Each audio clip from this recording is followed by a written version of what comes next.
Halo anak-anak, bertemu kembali bersama Miss Maria. Kali ini kita akan belajar tema 7, subtema 3, pembelajaran 1. Sebelum kita masuk ke materi, terlebih dahulu perlu anak-anak ketahui tujuan dari pembelajaran kita. Yang pertama, supaya siswa dapat mengidentifikasi surat undangan. Yang kedua, supaya siswa dapat mengetahui perubahan wujud benda. Yang ketiga, supaya siswa dapat melakukan kegiatan pembangunan untuk mengisi kemerdekaan. Materi kita yang pertama yaitu tentang surat undangan.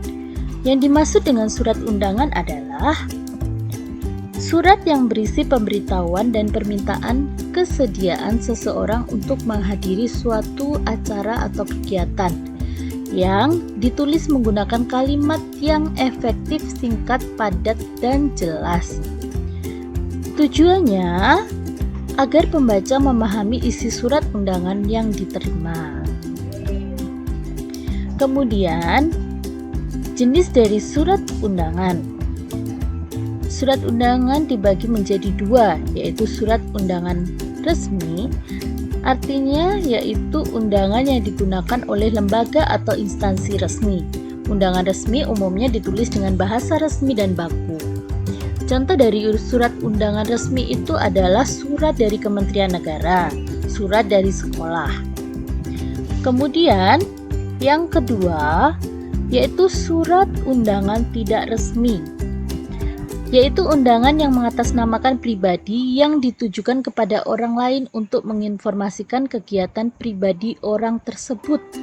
Contoh dari undangan tidak resmi yaitu surat undangan ulang tahun atau pernikahan. Berikut ini adalah contoh surat undangan resmi. Nah, di surat tersebut ada nomor-nomor pada lingkaran merah tersebut, yang artinya merupakan bagian-bagian dari surat undangan resmi.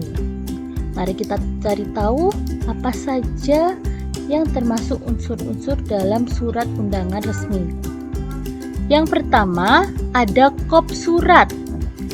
Kop surat berisikan identitas lembaga yang menulis surat tersebut.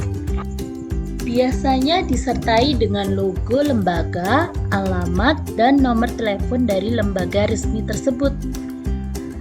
Yang kedua adalah tempat dan tanggal pembuatan surat.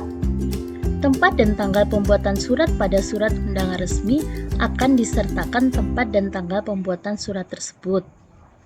Yang ketiga adalah nomor surat. Nomor surat adalah sebuah tanda berupa angka atau gabungan angka huruf yang dicantumkan dalam surat dari suatu organisasi, instansi, atau badan usaha sesuai dengan nomor berkas atau buku agenda surat keluar yang berkaitan dengan surat tertentu. Yang keempat adalah hal surat. Hal surat disebut pula perihal surat atau pokok surat. Yang kelima adalah alamat surat. Nama dan alamat yang akan dikirimi surat tertuang pada bagian ini. Yang keenam adalah salam pembuka. Salam pembuka pada surat undangan resmi selalu ditulis pada bagian kiri. Kemudian yang selanjutnya, yang ketujuh adalah isi surat. Pada bagian surat undangan resmi ini berisikan waktu, tempat, serta acara undangan tersebut. Yang kedelapan, penutup. Pada bagian penutup, surat undangan resmi berisikan ucapan terima kasih. Yang kesembilan, merupakan salam penutup. Salam penutup pada surat undangan resmi biasanya dibuat pada bagian bawah sebelah kiri. Salam penutup ini pada awal kata ditulis dengan huruf kapital. Selanjutnya adalah ke-10, nama pengirim surat. Nama pengirim surat undangan resmi ini ditulis di bagian bawah kiri. Biasanya surat undangan resmi dilengkapi dengan tanda tangan dan disertai dengan cap atau stempel lembaga. Itulah unsur-unsur dari surat undangan resmi ya anak-anak. Selanjutnya kita ke materi perubahan wujud benda, atau yang kita bahas saat ini adalah menyublim. Pernahkah kamu mengamati kapur barus yang diletakkan di dalam lemari? Bagaimana bentuknya? Lama-kelamaan kapur barus akan mengecil dan habis. Udara di dalam lemari menjadi harum. Kejadian itu menunjukkan bahwa kapur barus berubah wujud dari padat menjadi gas. Dari mana kamu tahu kapur barus itu berwujud gas? Ingat kembali sifat gas. Gas mempunyai sifat menempati ruang, akan tercium bau kapur barus, bukan? Jadi, perubahan wujud benda dari padat menjadi gas disebut dengan menyublim. Jadi, anak-anak perlu ketahui bahwa perubahan wujud benda yaitu menyublim. Contohnya adalah kapur barus atau kamper. Kita lanjutkan ke materi yang berikutnya, yaitu kegiatan pembangunan untuk mengisi kemerdekaan.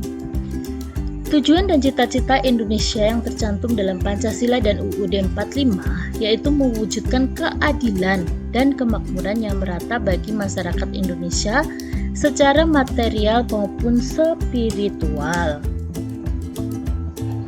Nah, berdasarkan tujuan tersebut, tujuan dan cita-cita yang ada di Pancasila dan UUD 1945 tersebut merupakan dasar pembangunan nasional Indonesia setelah merdeka. Nah, di sini kita harus tahu terlebih dahulu arti dari pembangunan. Arti dari pembangunan yang pertama adalah suatu proses yang dilakukan oleh manusia untuk memperbaiki tingkat kehidupannya secara material maupun non-material atau spiritual.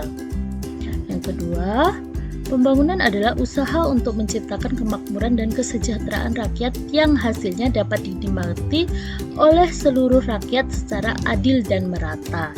Itulah arti dari pembangunan, sehingga apa yang menjadi tujuan dan cita-cita bangsa Indonesia itu bisa terwujud. Berikut Miss berikan contohnya dalam pembangunan fasilitas umum yang dilakukan oleh pemerintah.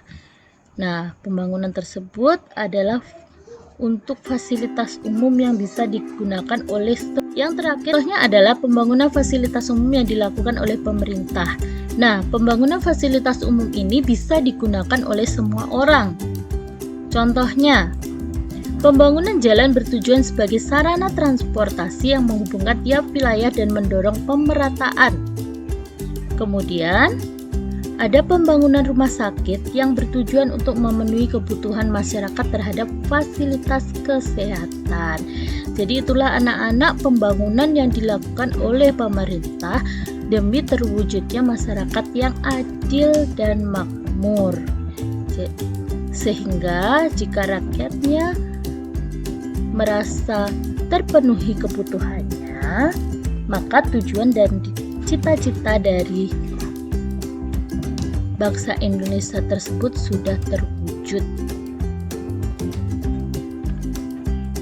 Baiklah, tugas yang harus kalian kerjakan yaitu mengerjakan Mari Berlatih halaman 36.